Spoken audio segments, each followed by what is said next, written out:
Hey guys, it's me, Tayo here, back with another episode of reading Percy Jackson. This time I'm reading chapter 4.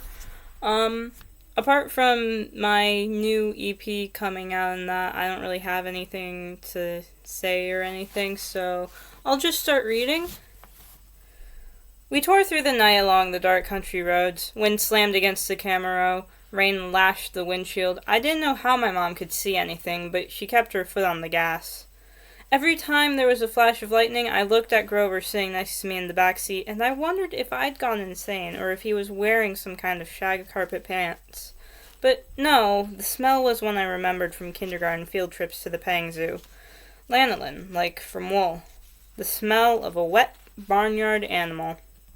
All I could think to say was, so you and my mom know each other? Grover's eyes flitted to the rearview mirror, though there were no cars behind us. Not exactly, he said. I mean, we've never met in person, but she knew I was watching you. Watching me?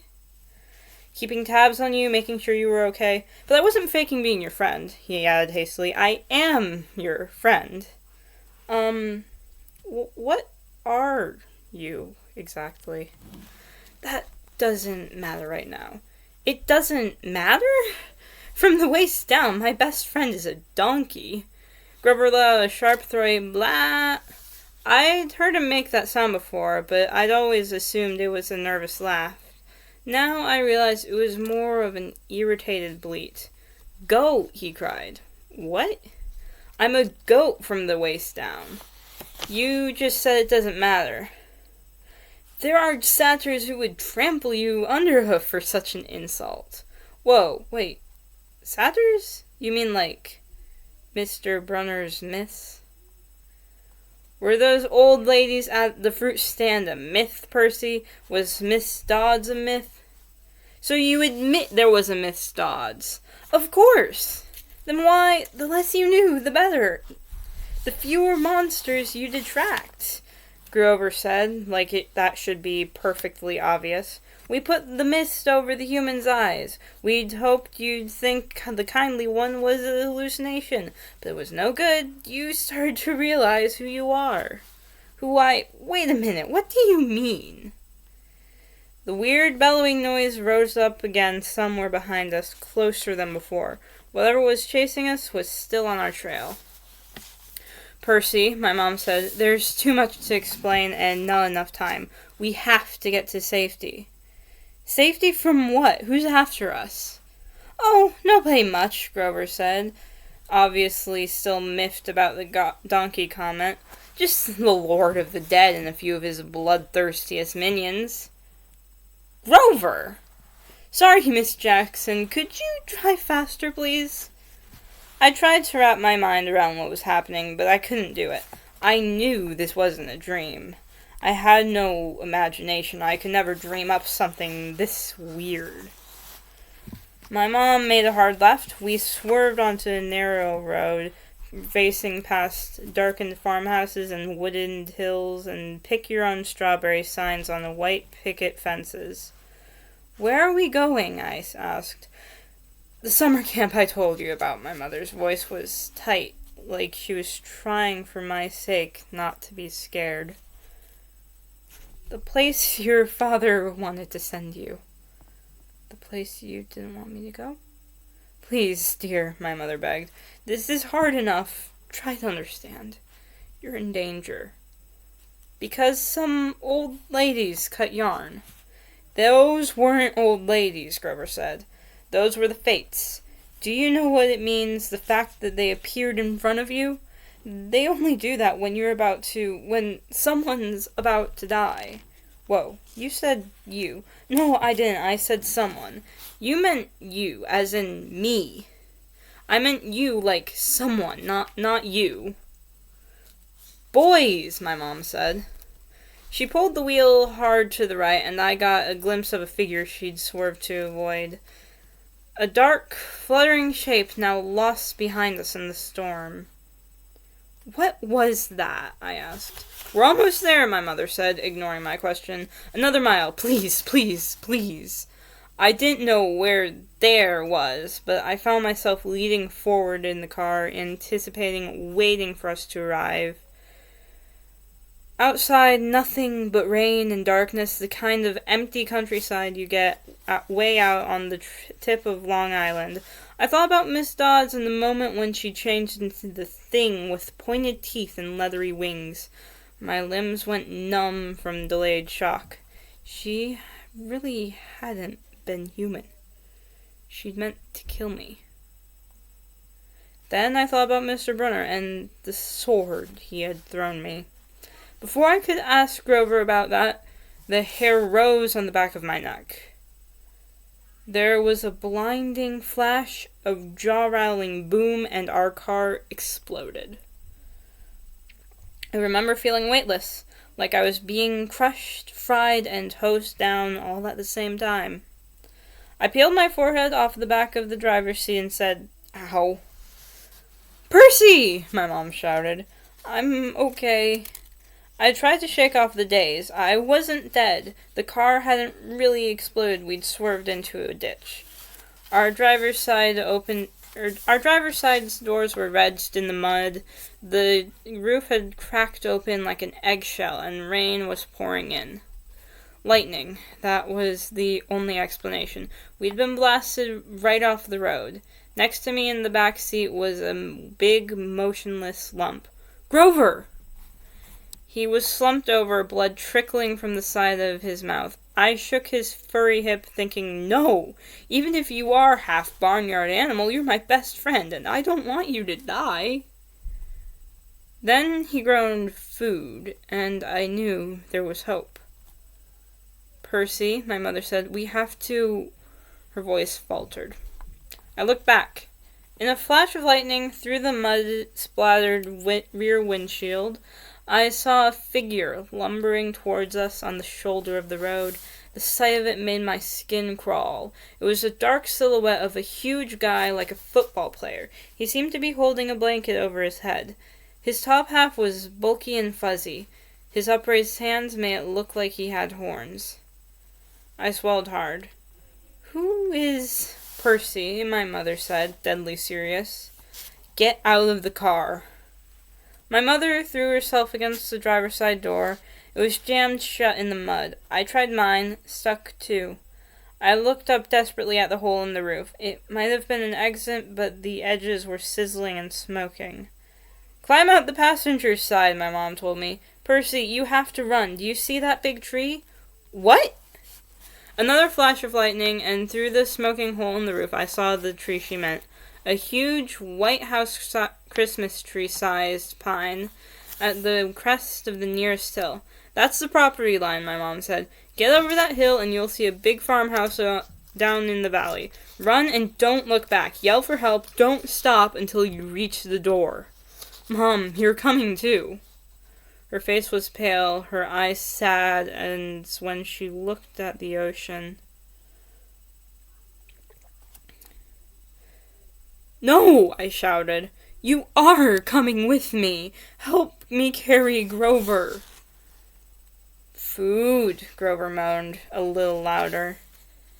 The man with the blanket on his head kept coming towards us, making his grunting, snorting noises. As he got closer, I realized he couldn't be holding a blanket over his head, because his hands, huge, meaty hands, were swinging at his sides. There was no blanket, meaning the bulky, fuzzy mass that was too big to be his head was his head. And the points that looked like horns? He doesn't want us, my mother told me. He wants you. Besides, I can't cross the property line." "But—" "We don't have time, Percy. Go, please." I got mad then. Mad at my mother, at Grover the goat, and at the thing with horns that was lumbering towards us slowly and deliberately like a bull. I climbed across Grover and pushed the door open into the rain. "We're going together. Come on, Mom." "I told you. Mom, I am not leaving you. Help me with Grover." I didn't wait for her answer. I scrambled outside, dragging Grover from the car. He was surprisingly light, but I couldn't have carried him very far if my mom hadn't come to my aid. Together, we draped Grover's arms over our shoulders and started stumbling uphill through wet, waist-high grass. Glancing back, I got my first clear look at the monster. He was 7 feet tall, easy, and his arms and legs like something from the cover of Muscle Man magazine. Bulging biceps and triceps and a bunch of other steps, all stuffed like baseballs under vein-webbed skin. He wore no clothes except underwear, bright white Fruit of the Looms, which would have looked funny except that the top half of his body was so scary. Coarse brown hair started at about his belly button and got thicker as it reached his shoulders. His neck was a mass of muscle and fur leading up to his enormous head, which had a snout as long as my arm, snotty nostrils with a gleaming brass ring, cruel black eyes, and horns. Enormous black and white horns with points you just couldn't get from an electric sharpener. I recognized the monster all right. He had been one of the first stories Mr. Brunner had told us, but he couldn't be real. I blinked the rain out of my eyes. That's Pasiphae's son, my mother said. I wish I'd known how badly they wanted to kill you. But he's the Don't say his name, she warned. Names have power. The pine tree was still too far away, 100 yards uphill at least. I glanced behind me again. The bullman hunched over our car, looking in the windows. Or not looking exactly. More like sniffing, nuzzling. I wasn't sure why he bothered, since we were only about 50 feet away. Food? Grover moaned. Shh, I told him. Mom, what's he doing? Doesn't he see us? His sight and hearing are terrible, she said. He goes by smell, but he'll figure out where we are soon enough. As if on cue, the bullman bellowed in rage. He picked up Gabe's Camaro by the torn roof, the chassis creaking and groaning. He raised the car over his head and threw it down the road. It slammed into the wet asphalt and skidded in a shower of sparks for about half a mile before coming to a stop. The gas tank exploded. Not a scratch, I remembered Gabe saying. Oops. Percy, my mom said, when he sees us, he'll charge. Wait until the last second, then jump out of the way, directly sideways. He can't change directions very well once he's charging. Do you understand? How do you know all this? I've been worried about an attack for a long time. I should have expected this. I was selfish keeping you near me. Keeping me near you? But another bellow of rage, and the bullman started tromping uphill. He'd smelled us. The pine tree was only a few more yards, but the hill was getting steeper and slicker, and Grover wasn't getting any lighter. The bullman closed in, another few seconds, and he'd be on top of us. My mother must have been exhausted, but she shouldered Grover. Go, Percy, separate, remember what I said. I didn't want to split up, but I had the feeling she was right. It was our only chance. I sprinted to the left, turned, and saw the creature bearing down on me. His black eyes glowed with hate. He reeked like rotten meat. He lowered his head and charged, those razor-sharp horns aimed straight at my chest. The fear in my stomach made me want to bolt, but that wouldn't work. I could never outrun this thing. So I held my ground, and at the last moment, I jumped to the side. The bullman stormed past like a freight train, then bellowed with frustration and turned, but not towards me this time, toward my mother, who was setting Grover down in the grass. We'd reached the crest of the hill.